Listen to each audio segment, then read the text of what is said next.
hay muchas cuestiones novedosas e inéditas para nuestra ciudad y es necesario por ahí repasarlas y tenerlas en cuenta todas. Primero, señalemos el contexto en el que se dan estos hechos, porque no es menor que todo esto se en un contexto de elecciones, de campaña electoral, y apenas empezando, pero ya con clima electoral, y donde particularmente la situación de seguridad es un tema que atraviesa todo un año electoral que se viene dando en todo el país, ¿sí? No estamos hablando de la campaña de la provincia de Buenos Aires, pero venimos de un año electoral, hay muchas provincias que ya tuvieron elecciones. Bueno, el tema de seguridad es un tema que siempre se pone de relevancia en este tipo de contextos. Entonces, no es menor que esta situación se dé en ese contexto y también tengámoslo en cuenta al momento de pensar todo esto. Estamos hablando del hallazgo, como vos dijiste, del cuerpo de Gonzalo Tamame, de 29 años. Él fue encontrado muerto dentro de una celda, un calabozo, en la comisaría primera de nuestra ciudad. Ahí la primera cuestión es que es algo inédito. Nunca tuvimos un caso así en los últimos tiempos, estamos hablando en los últimos años, en la seccional primera de nuestra ciudad, ¿sí? Sí había habido un antecedente hace algunos años atrás en La Prida, el caso de Dayana Abregú, recuerdo, pero acá... En los últimos años hubo un caso en La Prida, un caso en La Madrid, pero en Olavarría no lo habíamos tenido. Entonces, eso también ya es un elemento novedoso y llamativo respecto de esta situación. Entonces, no tenemos, en principio, algo con qué comparar esta situación en el plano local. Sí, si lo hacemos con el caso de La Prida, que es el más reciente y que también fue sumamente llamativo y notorio, cómo se hizo público y cómo trascendió este caso a medios, incluso nacionales, el caso de Dayana Abregú. Bueno, en el caso de Gonzalo Tamame todavía no tomó ese estado por ahí nacional tan fuerte, tuvo algunos atisbos de llegada, pero no tan fuerte como fue el caso de La Prida. Bueno, dijimos, a la 1:39 del miércoles fue aprehendido Gonzalo Tamame mediante una actuación del Comando de Patrullas. Él estaba en la vía pública en Cerrito y Grimaldi y allí una persona lo denunció por robo y violencia. Se trataba de su expareja y es por eso que esa aprehensión se da en un contexto de violencia de género. Sí, la acusación es robo y daños, pero en contexto de violencia de género. Así llega a la 1:39 de la madrugada del día miércoles Gonzalo Tamame hace responsabilidad del Comando de Patrullas, que es quien lo aprende.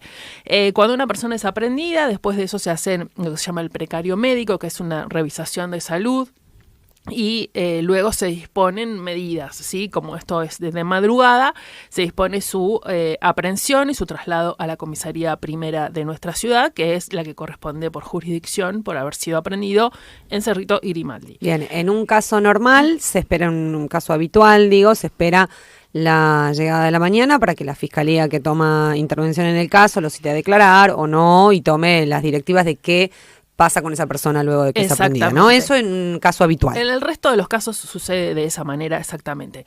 Aquí lo que sucedió es que Gonzalo Tamame fue trasladado a la comisaría primera de nuestra ciudad y esto, según información oficial, a las 4:30 de ese día, con certificación del personal de salud del hospital municipal, se constata su fallecimiento, ¿sí?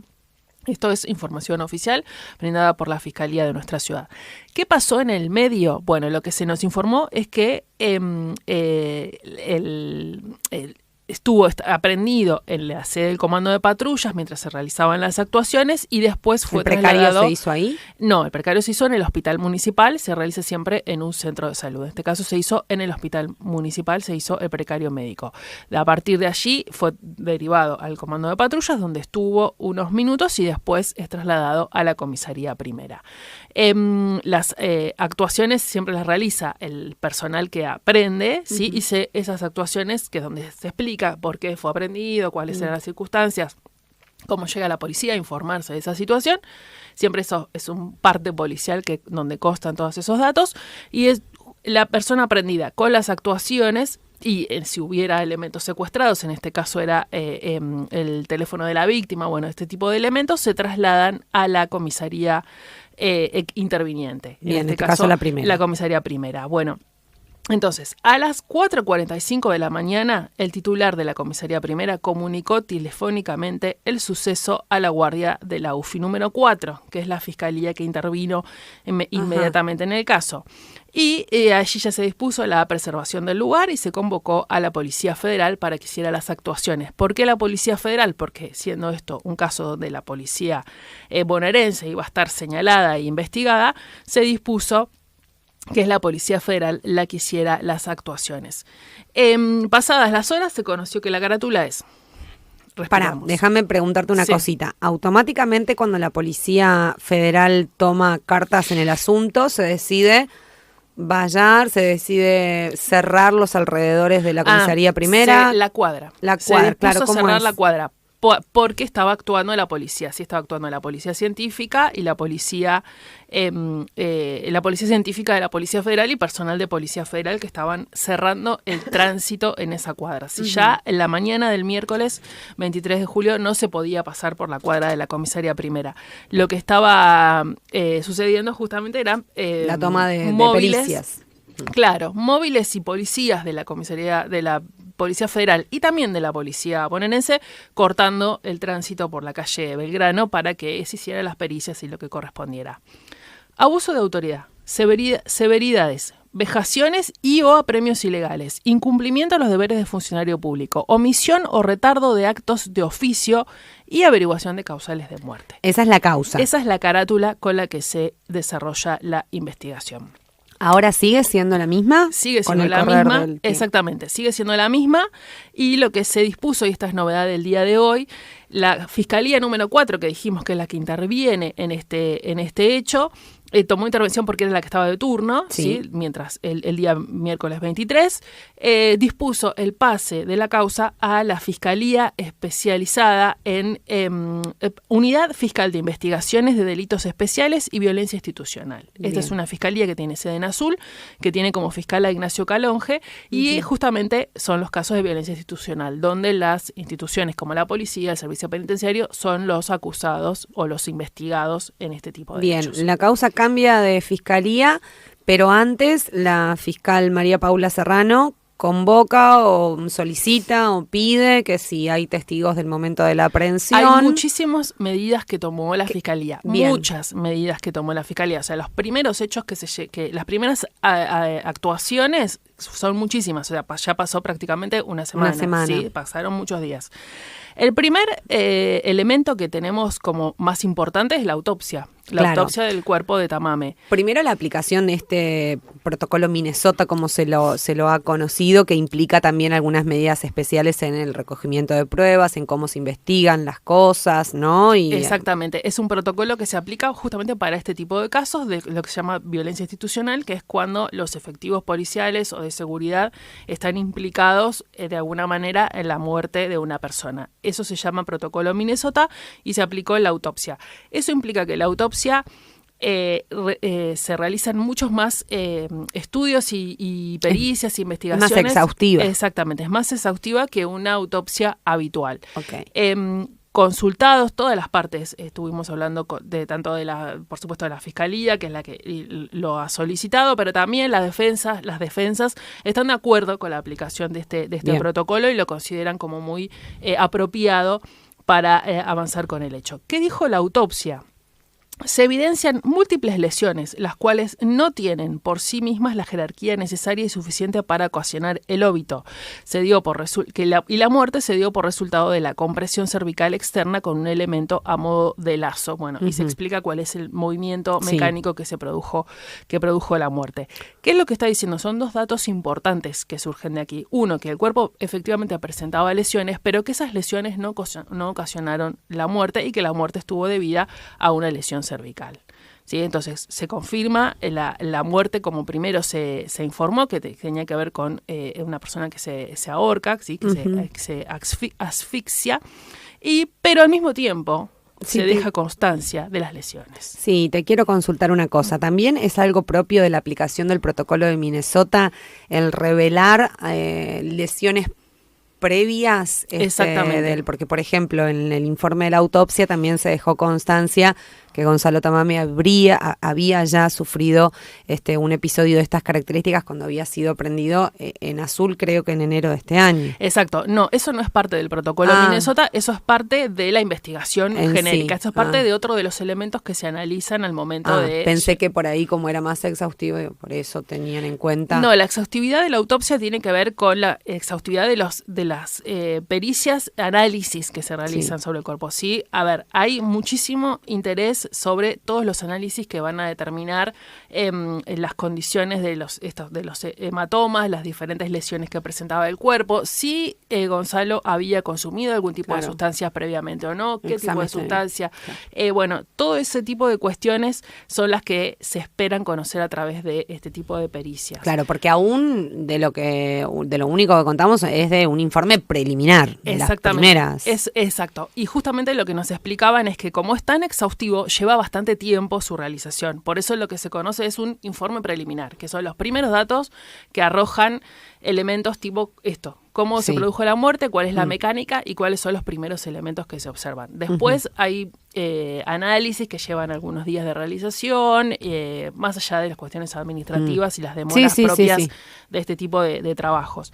Entonces, bueno, hasta que esté incorporado efectivamente todo el informe de autopsia, va a llevar algunos días. Bien, hasta ahora lo que hay es esto. Exactamente. ¿Y qué tenemos respecto de la acusación? Porque entonces dijimos, una persona fue aprehendida por el comando de patrullas, aparece muerta en la sede de la comisaría primera y se conoce una autopsia que da cuenta de una forma en la que falleció y el estado en el que estaba el cuerpo, digámoslo así, para generalizar. Bueno, hasta lo que podemos confirmar hay 10 policías acusados, ¿sí? 4 son de la comisaría primera, ¿sí? 3 son las personas que tomaron de alguna manera contacto con el proceso que lleva una aprehensión, ¿sí? Bien. Nos referimos a un policía que estaba en contacto con Gonzalo Tamame mientras él estaba aprehendido y que describió la forma en la que estaba Gonzalo Tamame. Hablaba de que una persona que estaba efusiva, que estaba gritando, que estaba pidiendo ser liberado, bueno, que estaba de alguna manera efusiva.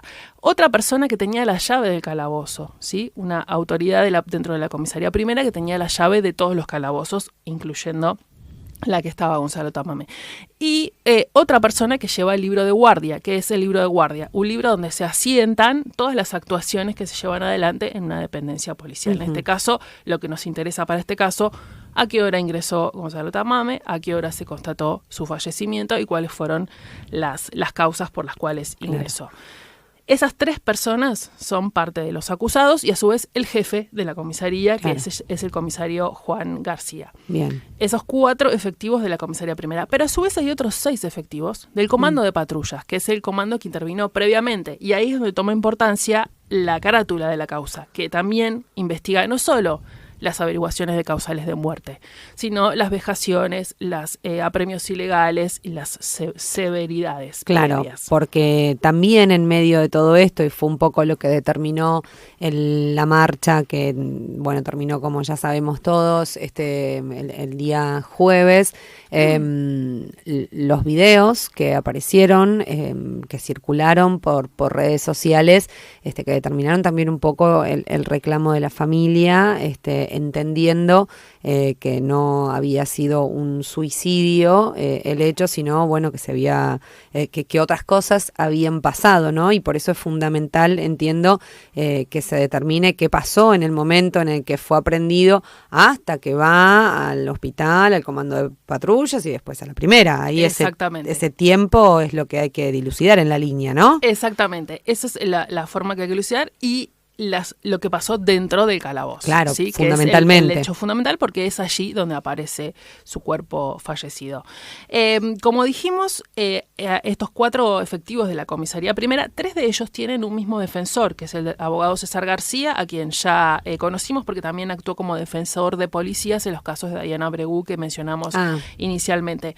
Bueno, el doctor García ya dejó entrever una especie de estrategia de la defensa, señalando, primero, él defendiendo, diciendo que sus defendidos no intervinieron en la muerte de Gonzalo Tamame. Él ya da una descripción de los hechos basada en las declaraciones de sus defendidos, pero a su vez ya dejó entrever esta estrategia que apunta a la situación de salud mental de Gonzalo Tamame, y en ese sentido apunta también a la actuación del personal de salud, ¿sí? Esto es una estrategia que recién se está, por supuesto, trazando, porque la causa recién está empezando, y si bien, como dijimos, están todos estos policías acusados e imputados, hay que decir que no se tomaron medidas de privación de la libertad ni de ningún tipo de medida Bien. Por parte de la Fiscalía respecto de los acusados. Y con respecto a las autoridades de la policía, digo, ¿han hecho algún apartamiento de funciones? Hay actuaciones administrativas, por lo que supimos, ¿sí? Bien. Actuaciones administrativas.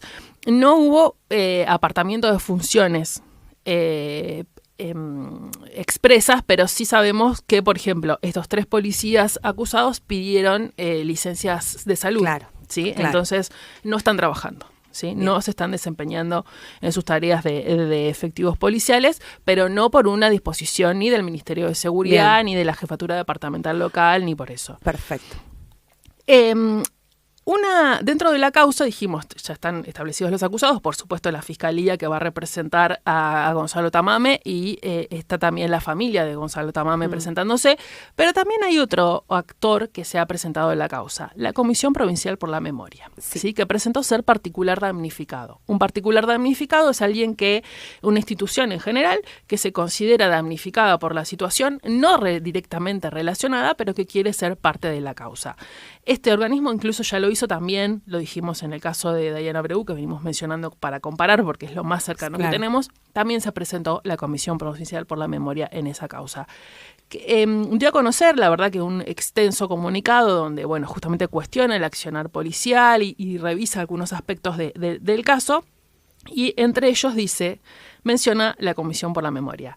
Testigos ocasionales que pasaban por el lugar difundieron un video que realizaron en el momento del ingreso de Gonzalo a la dependencia policial. En el mismo se registra cómo el joven estaba siendo golpeado, que solicitaba ayuda y pedía que se detengan porque no podía respirar. También hay registros y testigos que observaron cómo le pegaron en el momento de la aprehensión en plena calle. ¿Sí? Está hablando siempre de la actuación del Comando de Patrullas. Uh-huh. Para la Comisión por la Memoria, estas pruebas ponen en duda la versión policial del suicidio que tantas veces se construye para garantizar la impunidad, y dan cuenta de la necesidad de que se realice una profunda investigación que esclarezca los hechos. ¿Sí? Esto dijo la Comisión por la Memoria al presentarse como particular damnificado de la causa. Y ahí entonces entramos en otro de los elementos que tenemos que tener en cuenta para analizar este caso, que es justamente estos testigos ocasionales, estos videos, en realidad este video, porque es uno solo el que se ha difundido, realizado al momento de la aprehensión y de cuando Gonzalo supuestamente estaba en la comisaría primera. No, cuando estaba, justamente eso es lo que está en duda. Si ese video fue filmado cuando estaba ingresando a la comisaría primera o cuando estaba llegando al comando de patrullas. Señalemos que es un video que no se ve a Gonzalo Tamame, solamente se escucha una voz de un hombre, de un joven. De una persona, exactamente. Y los que analizaron esta cuestión lo que señalan es que los techos y las paredes que se llegan a ver no se corresponden con la comisaría primera. Sí, sino que se correspondería con la sede del Comando de Patrullas, que es Lindero, sí, es otro edificio que está ubicado a muy pocos metros. Sí, estamos hablando de la misma manzana. Exactamente, pero que no se corresponde con la comisaría primera. Y también señalemos que por la ubicación de los calabozos, donde están los calabozos de la comisaría primera, es muy difícil que personas ajenas a la dependencia policial puedan haber tomado imágenes o videos o esas cuestiones. Pero bueno, eso es una apreciación que hacemos lo que conocemos el lugar, cómo es el lugar. De cualquier manera, hay un punto central en esta situación.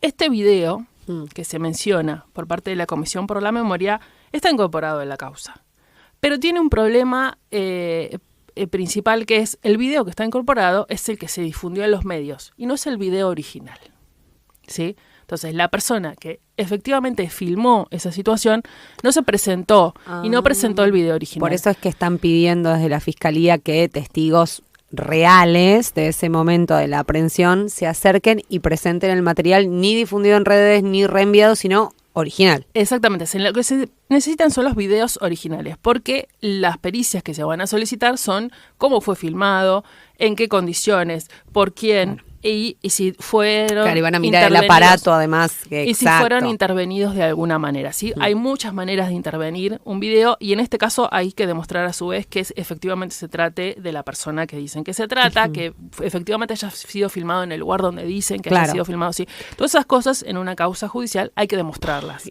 Y llevan mucho tiempo, además de análisis. Llevan mucho tiempo, pero se pueden hacer, ¿sí? Efectivamente se pueden hacer, y de hecho se hacen y se demuestran o se rechazan pruebas vinculadas con esa situación, y son de suma importancia, ¿sí? No estamos hablando de elementos probatorios secundarios, no. Exactamente, son muy, muy importantes. ¿Te puedo hacer una pregunta con respecto a videos y filmaciones y cámaras? En la comisaría primera, ¿hay cámaras de Efectivamente, seguridad? hay cámaras, y eso es otra cuestión que también vamos a señalar. Hay videos de la comisaría primera, ese video ya está aportado a la causa, fue solicitado por la UFI número 4 y ya está aportado a la causa. ¿Es un video que toma cuando vos entras a la comisaría primera, que toma adentro el sector de calabozos? Son videos de calabozos, sí.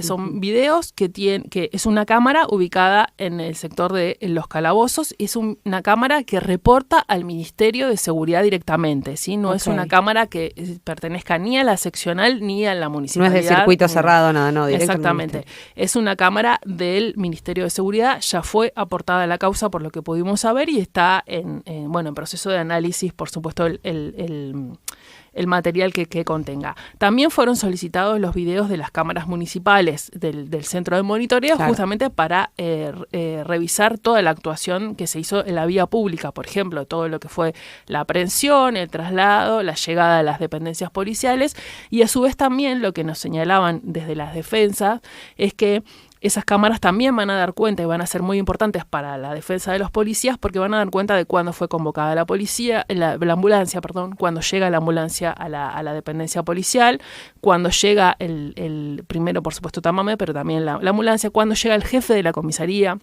que también fue convocado por los policías que estuvieron en ese momento. Bueno, horarios, ¿sí? Horarios de entrada y salida. No solo la imagen en qué condiciones llega Tamame, sino también horarios de entrada y salida de personas en la dependencia porque en policial. La carátula también está horarios de oficios, actuaciones y eso que ayudaría a determinar. Exactamente, porque justamente también es otro de los elementos de acusación que tiene que ver con las demoras en las actuaciones de la policía. Bueno, decíamos entonces, el tema videos es de suma importancia, como ya señalamos. Entonces, estos videos aportados por personas comunes, por testigos por ocasionales, ciudadanos. Exactamente, que son de suma importancia, y para ello se ha emitido este pedido para que se aporten. El video de la comisaría del Ministerio de Seguridad, que es central para la determinación del hecho en sí, de la muerte, de las averiguaciones de causales de muerte, y también estos videos de las cámaras de seguridad municipales. Entonces tenemos 3 tipos de elementos fílmicos que van a ser parte de las actuaciones. Y adentro de un informe que emitió la Fiscalía General de Azul, emitió un informe. Cuando se dio a conocer la autopsia, lo dio a conocer la Fiscalía General de Azul. Eso también es un hecho novedoso, ¿sí? ¿El fiscal Sobrino? Exactamente. La Fiscalía General, como autoridad, ¿sí? Dio a conocer un informe con distintos aspectos que hacen a la causa penal. Esto señalemos que es novedoso porque no se suele dar a conocer. Es cierto que hay una forma de prensa, hay comunicación, uno consulta y habla con... Sí, pero Canonge no es de hablar demasiado así, tampoco tan... No, pero esto es cuando la causa todavía estaba en la Fiscalía número 4 y cuando recién se conoció la pericia de autopsia, ¿sí? Claro. Pero digo, más allá de eso, no suele haber este tipo de informes oficiales. En una instancia tan preliminar. Exactamente. Y por eso te decía que hay un organismo de prensa al que uno habitualmente consulta por cualquier causa o por cualquier actividad que uno quiera conocer de los fiscales o de las actuaciones de las fiscalías, pero no se suele dar a conocer este tipo de informe, que la verdad es bastante exhaustivo, con muchos datos del inicio de las averiguaciones. Ahí lo que podemos interpretar es, por un lado, que sí, se trata de un hecho inédito y que entonces hay acciones inéditas, en este caso un informe de la Fiscalía, pero a su vez también la gravedad de los hechos y la contundencia que estaba tomando su impacto en la comunidad también requería una respuesta especial por parte de la Fiscalía y así también entendemos que se haya emitido este informe. Bueno, hay además de dar a conocer los datos preliminares de autopsia y el avance de la investigación, dar a conocer un hecho puntual que la verdad que hace mucho a la causa y que tiene que ver con esto que vos mencionaste, un intento de suicidio previo en la Comisaría Primera de Azul en enero de este año, también protagonizado por Gonzalo Tamame. En ese caso, Tamame había sido aprehendido en Azul por portación ilegal de arma de fuego de uso civil condicional, amenazas calificadas y atentado y resistencia a la autoridad. Uh-huh. Se indicó que durante el arresto, el olavarriense se intentó quitar la vida asfixiándose con una prenda de ropa colgando la misma de una puerta del calabozo en la que se encontraba alojado. Uh-huh. Este hecho demandó la intervención del Hospital Municipal de Azul y se iniciaron actuaciones por suicidio en grado de tentativa. Esto también lo dio a conocer la Fiscalía General. Como sentando un precedente, ¿no? de lo que había sucedido previamente y esbozando un poco ahí esa estrategia del doctor García que mencionaba. Exactamente, ¿no? La estrategia del doctor García apuntando a la salud mental y de alguna manera la estrategia de la Fiscalía General o la parte de las averiguaciones de la Fiscalía General que ya dan cuenta de una situación previa protagonizada por la misma persona. Como dijimos, estos elementos, los videos, el antecedente, ¿sí? Ya van siendo elementos que hacen a que las averiguaciones tomen un camino y que este camino esté robustecido, ¿sí? Son hipótesis. Son hipótesis que tienen sustento, ¿sí? Las que van presentando los investigadores. Como contexto de todo esto, y por lo que decíamos, la contundencia del impacto del caso, bueno, hubo una convocatoria a reclamos y manifestación. Y la gravedad, lo decías recién, José, la gravedad de un hecho de estas características que realmente cuesta, ¿no? Como ubicarnos que está pasando esto acá. Exactamente. Entre nosotros. Sí. La primera, el hecho en sí, todo lo que derivó después. Todo lo que derivó después. Y en eso de lo que derivó después, mencionemos, esto ya para ir mencionando, pues la verdad se hace larguísimo, pero dijimos, hubo un reclamo contundente. En principio, el Partido Obrero fue el primero que salió a pronunciarse para pedir justicia y pedir el esclarecimiento del hecho. También se sumaron la Comisión Provincial por la Memoria y la Comisión por la Memoria de Olavarría, que se hicieron también pronunciamientos. La PDH, la CTA y SUTEBA también se sumaron. Y para tomar relevancia también del caso a través de Nicolás del Caño y Néstor Pitrola, fueron dos dirigentes del Partido Obrero y en realidad del Frente de Izquierda, que dieron cuenta de la situación que se estaba atravesando y esto también vinculado con la manifestación. Sí, y las aprehensiones. Exactamente, que ahí también sumamos más elementos novedosos, más hechos que la verdad no estamos acostumbrados aquí en nuestra ciudad. No. Se convocó a una manifestación que se realizó el día jueves en principio era frente a la comisaría primera como estaba establecido, pero bueno, ya para esa altura sí estaba todo vallado, todos los alrededores. El vallado inédito. Vamos a decir muchas veces la palabra inédito a partir de este momento. Entiéndanlo, pero la verdad es que José hace añares que cubre la realidad en Olavarría y nunca se había visto. Nunca se vio esto. Ni siquiera en el caso recordarás vos, del cuerpo del chico Estramesi, que fue encontrado muy cerquita también. Nunca se había armado un dispositivo de contención de estas características. En ese caso no se armó un dispositivo de contención y terminó con prendiendo fuego elementos dentro, en las afueras de la comisaría primera que afectaron el recogimiento de pruebas, afectaron la causa en sí. Pero en ese caso, si bien en ese momento la policía estaba sospechada, nunca estuvieron acusados y de hecho, se demostró que fue un accidente y que esta persona cayó de un puente. Bueno, que la policía en sí no tuvo nada que ver. No tuvo mucho que ver puntualmente en el fallecimiento en sí. De cualquier manera, el vallado fue realmente inédito. Cuadras por las que no se podía transitar. Sí, generó la marcha, complicaciones para la gente de Pueblo Nuevo que venía, la gente que tenía que cruzar durante 2 días, 3, ayer. Ayer. O sea, jueves, viernes, sábado, domingo, lunes. ¿sí? 4 días, Sí. 5 días Sí. estuvimos con ese vallado tapando el tránsito. De hecho, bueno, en Central de Noticias por lo menos recibimos consultas por Sí. parte de vecinos Sí, a ver preguntando. hasta cuándo. Hasta cuándo la valla, acá también, sí. Claro. Bueno, vallado inédito. Se convoca la marcha y la marcha, al ver que no puede llegar hasta la comisaría primera, que era su intención, decide dar la espalda al vallado y transitar por Brown hasta Colón y hacer el tránsito hasta Avenida Colón. Esa marcha llega hasta la dependencia municipal, hasta el Palacio San Martín. Allí la familia de Gonzalo Tamame es recibida por funcionarios municipales, entre ellos el intendente Maximiliano Wessner, y también había en esa reunión representantes del Ministerio de Seguridad de la provincia de Buenos Aires que se habían presentado en Olavarría en el contexto de la causa. Andrés Escudero, subsecretario de Control Policial del Ministerio de Seguridad de la provincia de Buenos Aires, fue quien habló públicamente, habló en los medios de aquí de nuestra ciudad, bueno, para exponer cuáles eran las actuaciones, cuál era la primera intervención, y también ahí deja entrever una estrategia. Sí, en algún momento menciona la palabra salud mental, porque yo recuerdo haber leído de Central de Noticias el extracto en el que hacía mención a esto. También deja entrever una lectura del caso, ¿sí? Ya no vamos a hablar de estrategia judicial porque no corresponde. En el Ministerio de Seguridad no corresponde, pero sí una lectura del caso.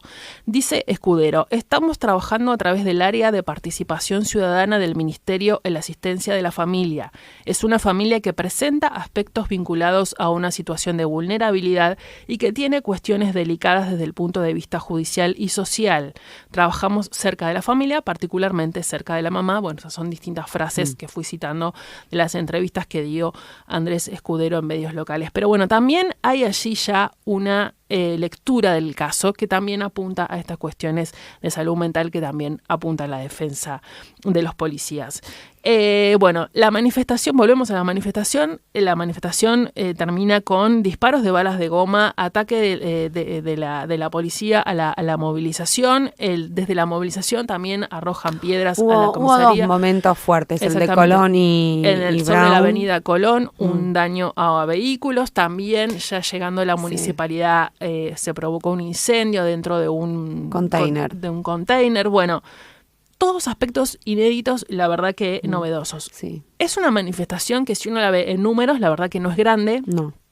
Nunca estas manifestaciones son grandes, la verdad. No, los de pedido de justicia, no. Ni siquiera como para... Cuando uno contrasta cómo son este tipo de manifestaciones, cómo fue puntualmente esa manifestación y el vallado dispuesto, la verdad que... No se condice una cosa con la otra. Uno lo ve de manera desproporcionada, por supuesto. Uno que no conoce cuestiones de seguridad, no somos expertos en seguridad, no somos expertos en este tipo de cuestiones. Pero la verdad es que resulta todo muy llamativo e inédito. Cuando se produce este disparos de bala de goma, esta actuación de la policía, hay 3 personas que terminan aprendidas, entre ellas Agustín Mestralet, que es candidato a concejal. Sí. Lautaro Méndez, que es candidato... adelantado un poquito la presentación de la lista para poder acompañar a la familia de Tamame en este reclamo, justamente. Ese día justamente fue la presentación oficial de la lista del Frente de Izquierda. Primera lista que se presenta además públicamente. Sí, bueno, los que habían llegado al acuerdo más rápido, era una cosa que no se podía creer. ¿Todo bien? Todo inédito, la verdad, Sí. todo inédito. Pero bueno, un candidato a concejal y un candidato a consejero escolar que terminaron arrestados, Agustín Mestralet y Lautaro Méndez, y una tercera persona que se llama Caterina Pereira, todos aprendidos en este contexto de la manifestación. También, repetimos, hecho inédito, las manifestaciones no suelen terminar Con de esta aprendidos, manera. ni con balas de goma, ni con nada de todo eso. En nuestra ciudad. Sí, y también con videos, ahí sí, ya acreditados y certificados por distintos medios de comunicación, en el momento en el que se producen las aprehensiones, particularmente de Agustín Mestralet, en una zona particularmente oscura, ahí en el parque, debajo de las plantas, sin una acusación, digamos, cuando uno, por ejemplo, yo seguí todas las transmisiones de ustedes, todas en vivo, lo que iba pasando, y uno lo veía a Agustín, realmente acompañando a la familia, calmando las aguas, porque en algunos momentos la manifestación sí, con los allegados, no con la familia directa, pero sí con los allegados, iba subiendo en tensión, veíamos cómo de pronto también baldosas se rompían, se tiraban, además de estos hechos, y se lo veía siempre a Agustín acompañando con el parlante, el megáfono, siempre tranquilo. Sí. Por lo menos en toda la previa, ahí abajo de las plantas. Exactamente. Donde y nada por eso se veía. También es que resultó muy llamativo y a partir de la aprehensión de Agustín Mestralet y después, bueno, las entrevistas que hicimos posteriormente, él también da cuenta de ciertos incumplimientos por parte de la policía. En principio, él fue arrestado y nunca pudo saber exactamente cuál era la acusación en su contra hasta el día siguiente, ¿sí? Pasaron más de 12 horas hasta que efectivamente pudo saber por qué estaba aprehendido y le dijeron cuál era la carátula de la causa, claro, de la acusación. ¿El por qué? Exactamente. Bueno, las 3 personas que fueron aprendidas, cada una fue derivada a una dependencia policial distinta. Esto también entendamos que a partir del caso de Gonzalo Tamame quedó clausurada, inhabilitada la primera, la comisaría primera, y también quedó fuera de uso, digamos, inhabilitado, al menos momentáneamente, por esos días. El comando. No. El hospital como lugar para llevar a hacer estudios de salud. Exacto, estudios de salud de las personas aprendidas. Entonces, en el caso de Agustín Mestralet y Lautaro Méndez, fueron llevados al hospital de Hinojo para poder hacer ese estudio médico que se requiere cuando una persona es aprendida. Es muy intensivo el estudio que hay que hacer, el precario ese, porque hay que hacer 20 y pico kilómetros para ir hasta Hinojo. No había ningún otro lugar acá que esté habilitado. Tienen que ser espacios públicos, tienen que ser centros de salud públicos. Hay condiciones que deben cumplir, un espacio de salud y un profesional médico que esté para poder exactamente hacer este tipo de estudios y que tengan validez. Entonces, las consecuencias de ese hecho no se limitan al hecho en sí, sino que van ampliando ¿viste como cuando tirar una piedra al agua y se hacen ondas? Bueno, esas ondas son cada vez más grandes y van teniendo impacto en cada vez más cuestiones. Bueno, si uno lee las declaraciones de Agustín Mestralet sobre cómo fueron sus condiciones de detención, uno ve que hay una serie de problemas, la verdad que muchísimos, empezando por esto que decíamos, el incumplimiento, ¿sí? No se le informaban las causas de aprehensión, a donde no tenían definido a dónde llevarlo, porque la verdad que no sabían qué hacer, hasta que definieron llevarlo a Hinojo, bueno, pero a su vez todas otras cuestiones estructurales de las condiciones en las que trabaja la policía. Móviles que no andaban, a dónde llevarlo, tampoco se lo podía dejar en la comisaría primera porque la comisaría primera no estaba habilitada. Bueno, esta decisión de llevar a un aprendido a un lado, a otro aprendido a otro, a la tercera aprendida a otra dependencia policial. ¿Cómo se fueron tomando esas decisiones? Bueno, hay una serie de problemáticas que hacen a las condiciones en las que se brinda la seguridad que también entran en juego en toda esta situación. Sí. La última novedad que tuvimos de la causa penal, justamente la central, que es la muerte de Gonzalo Tamame, es esto que comentamos al principio, el cambio de fiscalía. Veremos ahora si el fiscal Calonge toma otra serie de medidas. Las principales ya han sido tomadas, que es esto: la declaración de los acusados, la búsqueda de registros fílmicos, la búsqueda de elementos probatorios dentro de la seccional primera y a su vez la reconstrucción de los hechos con las declaraciones de todos los que intervinieron.